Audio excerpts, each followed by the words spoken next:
Thanks a lot. I'm happy to see you so many of you for this release of the 1.0 version of the package. It actually happened a few weeks ago, 2 weeks ago, I believe.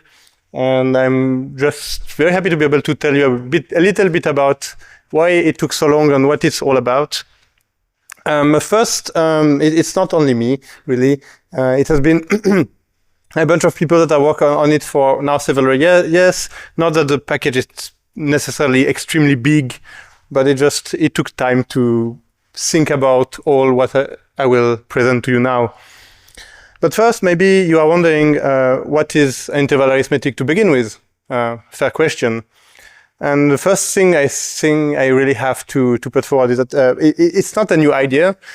So this is the first written record I have about it is by Rosalind Cecily Young in 31. It's actually here in the corner in 32 in Zurich here. And I think it was a cute image. Sorry. So it's really not new. It has been around really. The idea has been around for decades. But Julia, by implementing in Julia, we can really bring something new, and that's something I will try to kind of highlight in this presentation. So the concept has not changed very much. You don't see my pointer? I will. Here, beautiful. So you have a function here. It's a sign, and you want not only to compute with single points. You want to put in an interval and have all possible output. That's what I show here. You say a sign of an interval, and the result is this all that is possible to get. So the general idea is that instead of working with real numbers, you work with intervals. There are the standard intervals from mathematics, closed intervals on both sides. Nothing really special.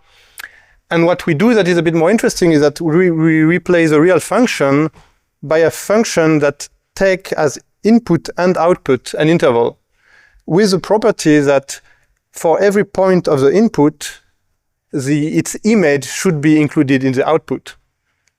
So it's basically a bounding of the true image, which has several interesting property, and one of them is that we really want it to be an interval, the output. So even if the true image has holes or is weird, we bound it by an interval, no question asked. And in fact, we do it because not only interval is all that we allow, it's all that we need, at least at the level that we're interested in.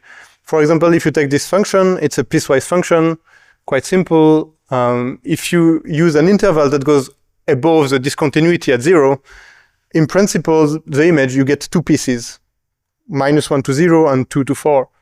And we just say, well, we don't care. In what we call the interval extension, we want it to be an interval. We go from -1 to 4. And it's actually tight in the sense that we cannot find a smaller interval that bound it. And when we have that, we can really replace a computation. A normal computation would take real numbers and map it to real numbers and so on.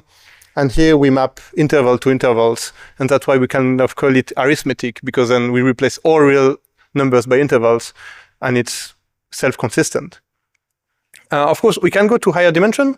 We just use boxes instead of interval, which are just vector of intervals.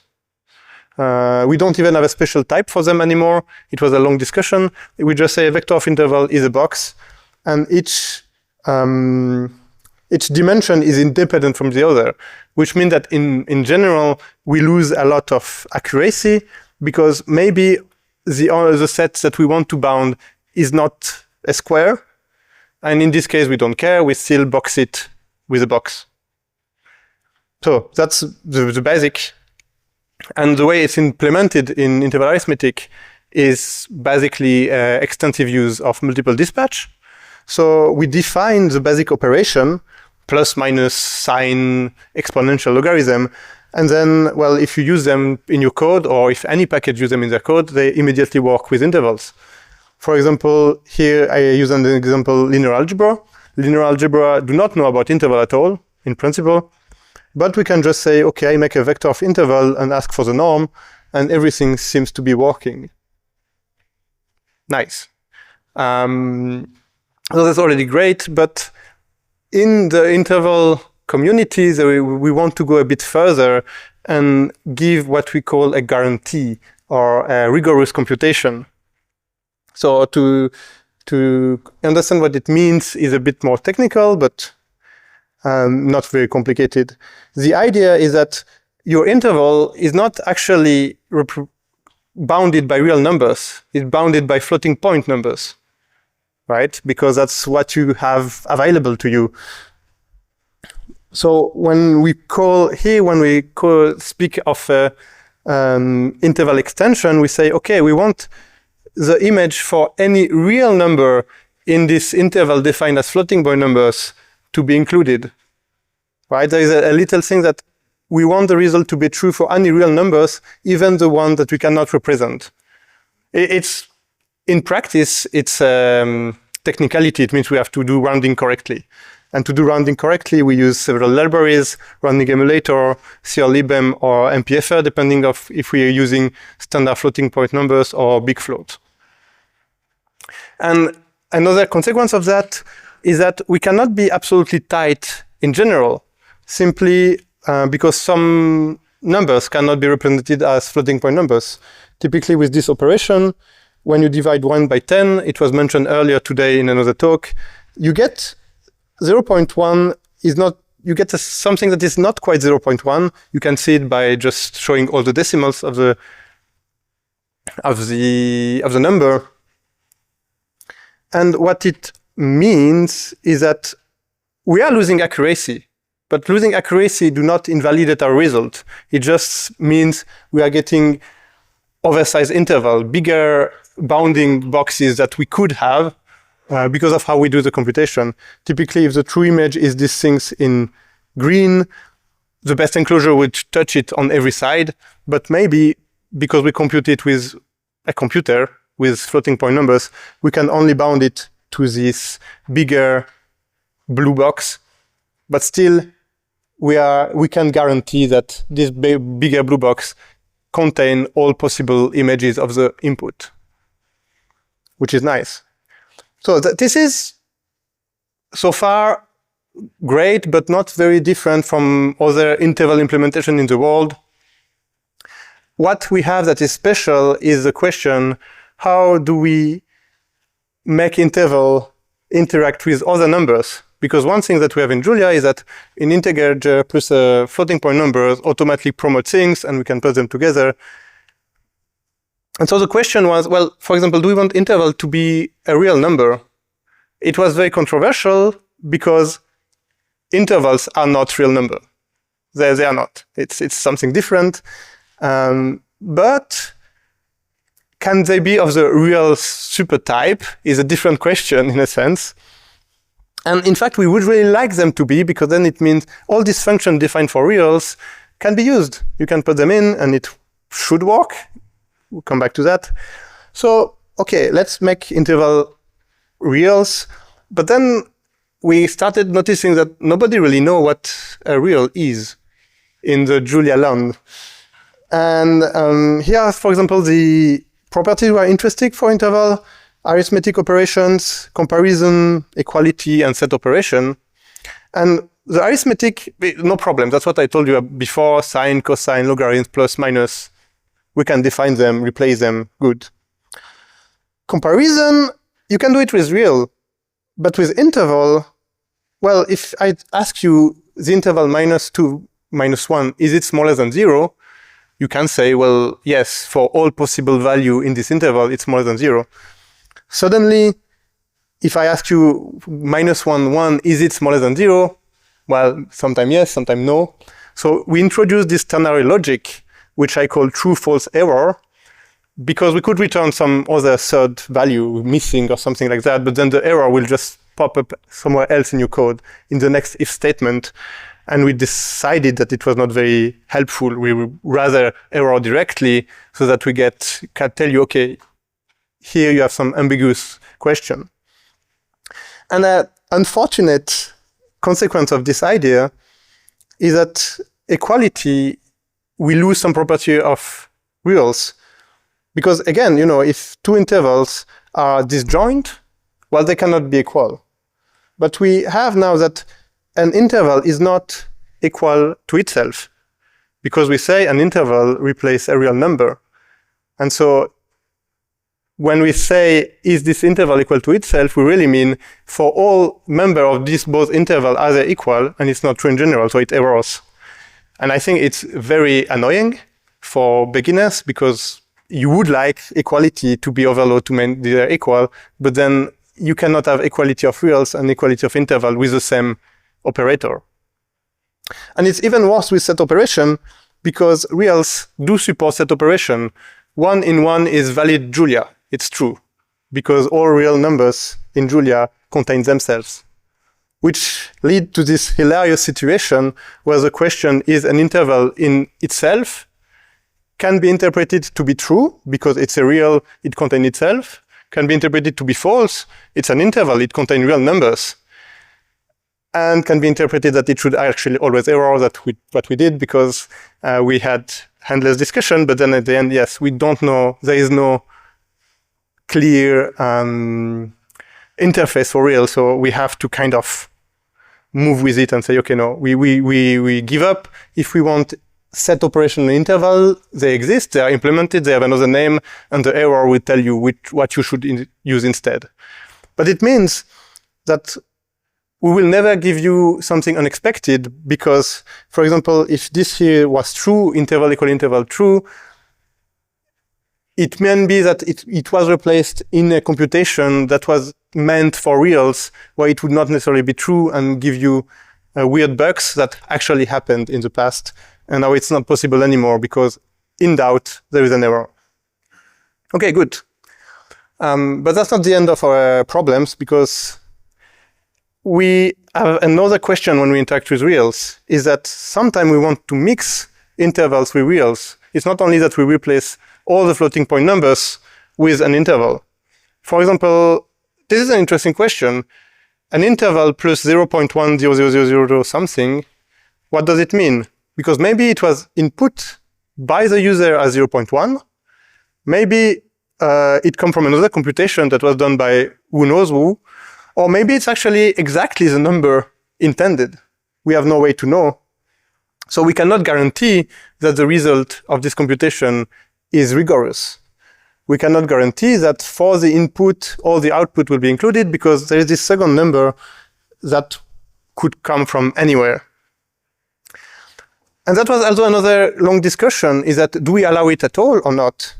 And we decided to allow it, simply because otherwise you put interval in your code and it's always error, and it looks like the package never works. And that was deemed more annoying than what we decided to do instead. Because what we decided to do instead is to track this information. We have a system of flags and decoration. So decoration, it comes from the IEEE standard, but it goes a bit in the same direction. The idea is we track which kind of operation happens. So we have all these flags. I will just go through them with a small example. So if you ask for the square root of all number between 1 and 2, no problem. You have the com decoration, which means it's a common operation. Everything went well. It's guaranteed. Nice. If you have some discontinuous operation, like the sign of -2 to 2, well, it's well implemented. It's still guaranteed, but there was a discontinuity. Maybe it's important for you for some other reasons. So it's also noted. But although you can have some cases where you ask for things that should not exist, like what is the image of the square root of negative numbers. And in this case, we have the trivial, TRV, trivial decoration, which say, we did an operation which is not mathematically meaningful. Still, we have a return value, but you cannot trust it.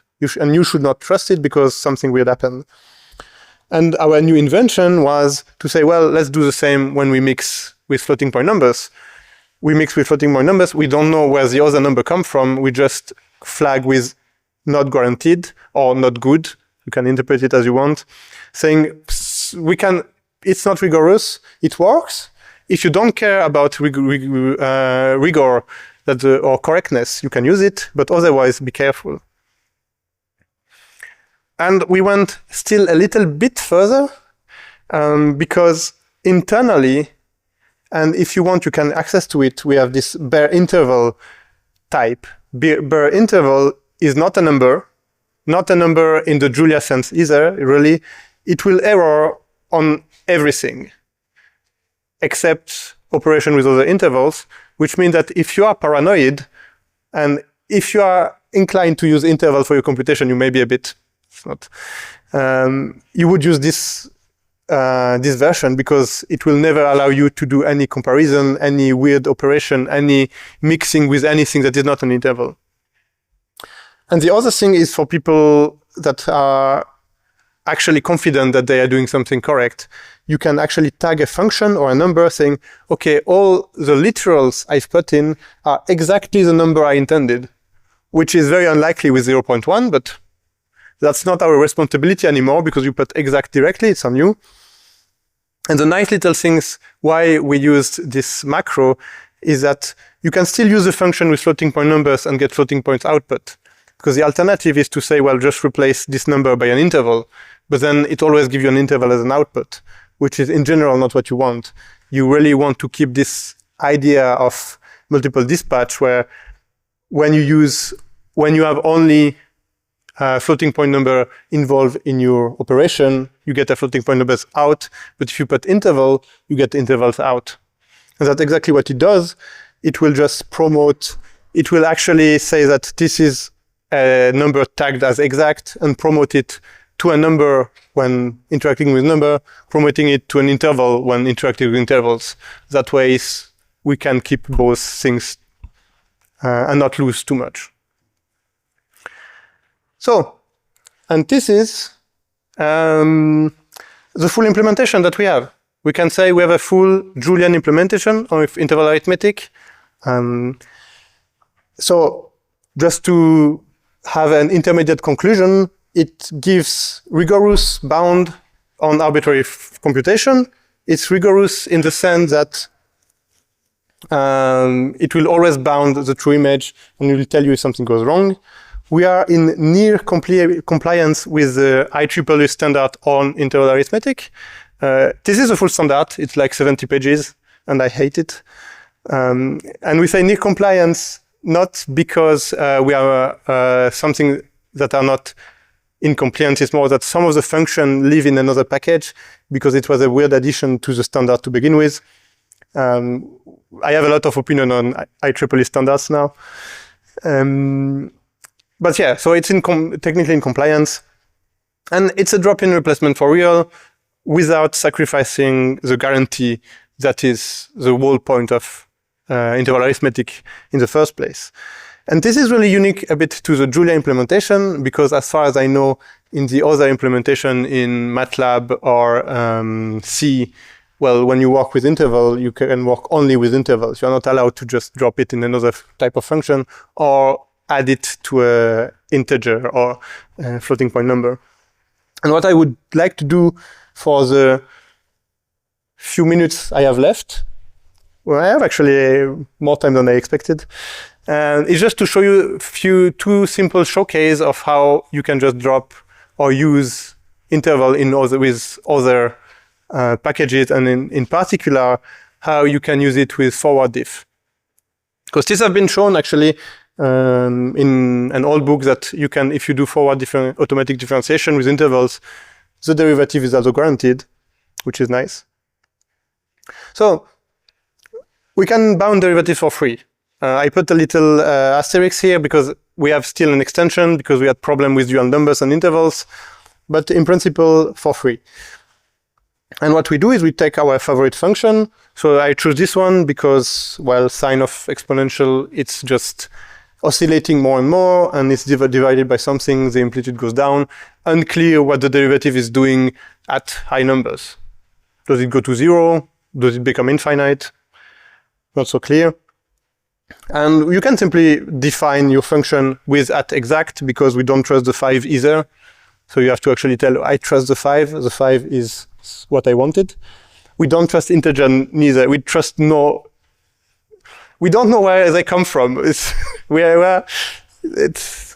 was also controversial, but we decided to trust nobody. And you can ask the derivative of this function evaluated at this interval, and you get an unclosing of the solution. Nice. Now, I managed to find a function that we haven't fixed yet. It's a cube root. I discovered there is a cube root function in Julia called CBRT. And it's interesting for me in this case because the derivative is actually infinite at 0. Right? There is a singularity. And if you ask for the derivative of this function with an interval that goes over 0, it actually tells you correctly that something weird happened, that it is trivial. Some operation that should not have happened, and you should not trust the result. Now, interestingly, even if you input interval 110, for example, do not go over 0, it still gives you this non-guaranteed flag, and it's simply because the implementation of the derivative probably just inputted the number by hand. And again, I don't want to say anything bad about people developing forward diff, but we don't trust their numbers. And I'm highly in favor of not fixing it, just to keep it as an example, showing that, yes, you can put it in a random package, and if something is weird and not guaranteed, it will tell you. Otherwise, we don't have any example to show, and it looks like everything looks all the time, and that's do not bring trust to me. So this is forward if, and the cool thing when you have forward if is then you can use the derivative to do stuff. And one thing you can do with derivative is find zeroth function with the Newton methods. And actually, this is another part of the Julia ecosystem, of the Julia interval ecosystem, where you can actually find in a solution, all solution of a function in a guaranteed provable way. It's part of this bigger field of computer-assisted proof. So my favorite function to show that is sinus of 1 over x, simply because there is an infinite number of solutions near 0, which lead to this cool representation. That was anyway. So what we do is we just say we define the function, which I forgot to put here, but we define the function and we ask for the root in an interval. Here I had to put a quite high tolerance, otherwise I got million of intervals because there is infinitely many solutions. But we get a list of root objects. And the root objects, they have an interval and some label. And the label tells you something. So there is two possible labels. There is unique. Unique tells you we can prove there is a mathematical trick to do it, but we can prove there is exactly one solution to your 1, 0 to your function in this interval. For my function, they are located like that. Unknown tells you, well, in this interval, well, we were not conclusive. Maybe there is no solution, maybe there is one, maybe there is more. We don't know, we don't say anything. And some of them you can get rid of by decreasing the tolerance. Some of them you will never get rid, because near 0, in this case, for example, you will never be able to say there is exactly one solution, because it's not the case. There's infinitely many solutions near 0. And also, if a part of the input space is not mentioned, it means that we have proven that there is no solution. So altogether, it means it will split the space, saying, well, either there is no solution, either there is exactly one, either you have to change the parameters, the hyperparameters, but hopefully there is only unique and nothing else. And then you can say, okay, we have probably all the solutions. And that's really what I wanted to tell you. Again, we have a full Julia implementation. It gives rigorous bound to computation. It can interface with other packages without losing guarantee. If you find something where it looks we have lost it, it's a bug, please report it. And it can be used for doing some stuff, computer-assisted proof, reachability analysis, saying, oh, is it possible that this computation sometime reached this point or not? Or other things that I don't quite understand, because somehow we are a dependency of Mackie, and I don't know why. And I will just leave you still with this line from our documentation that says, despite all that I just told you, remember that the only guarantee is the one in the MIT license that say there is no warranty still. So be careful. Thanks very much. Thanks for a very nice talk. Is there a mechanism to detect when an interval becomes not good? When it's becoming not good or not guaranteed? There is currently a non-exported hook. Okay, I don't know if we put it in, but there is this idea, yes, that you could have simply one function that is a no-op in general that you could override yourself so that when, as a creation, if it's not good, it will error directly or do something like that. So that's planned. But it will also go through an error so that it tells you, okay, it comes here directly. We did not see another way to store where it would become not guaranteed without losing performance or other complications. Okay. Thank you for the great talk. I was just wondering about the internal representation you're using within the intervals for the numbers. So typically for the cubic root, which you mentioned, the 1/3, is it represented as a floating point number, as a symbolic number, as a rational number? So here? Yeah, typically. That's not our choice. No. I mean, in the results here. Just below. Here? Yeah, you have this 1/3 and infinity. How is the 1/3 represented internally? Is it a floating point number? So it's a floating point number. So you could also carry some errors through that. But it's always, but it means that it's always rounded in a way that it's overshoot. Fair enough. That's a choice, right? It's a choice. There is actually a rounding mode called none that do no rounding. It's faster, but then you don't carry anything like that. And there was experimental implementation with irrational number as a bound. Rational number as a bound, but then you kind of hit the same problem that not all numbers are representable by rationals. So you also lose accuracy, but in another way.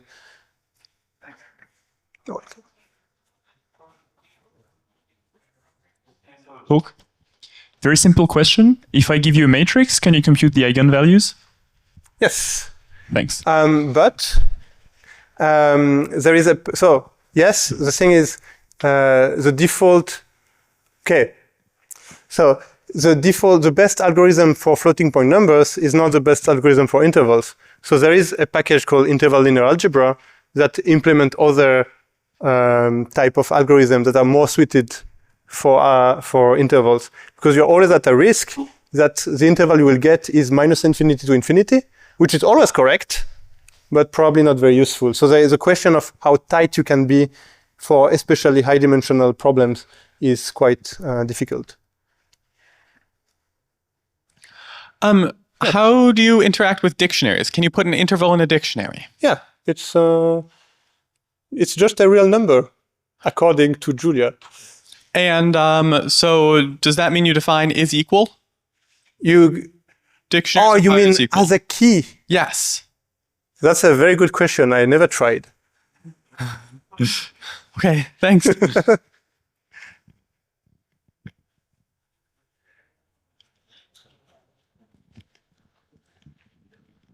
I think that will be the last question. Thank you for a great talk. I was just wondering about these heuristics for finding the images of composite functions. For instance, if you have a function which is a sum of two other functions, and want to find this interval, for instance, the upper bound of the interval will be the maximum of the function over this interval. But how can you, in general, find the maximum of any function? You could, of course, have an upper bound, which is the sum of the maximums of each of these two functions for summing together. But in general, that's not a tight bound. So how do you attack the more general problem of... So the thing is, as long as your function is defined in terms of this atomic kind of operation, plus, minus, and all that, by propagating of the intervals, you will get the correct result. Typically, we do not support all function in special function.jl because they define the function in another way that sometimes we don't have the correct representation for them. But the way we do it is really by propagating the interval through the computation. Yes, yes or no, but in general, you cannot find the interval of a composite function by propagating the intervals themselves. Yes, you're correctly right about. Yes, you can propagate an upper bound, but you cannot propagate always a tight upper bound. No, we cannot. No, I see. So you don't in general propagate tight upper bounds. Yes, thank you. That answers the question. And sometimes we even do not propagate the best known upper bound because it's too slow. Or at least by default, we don't.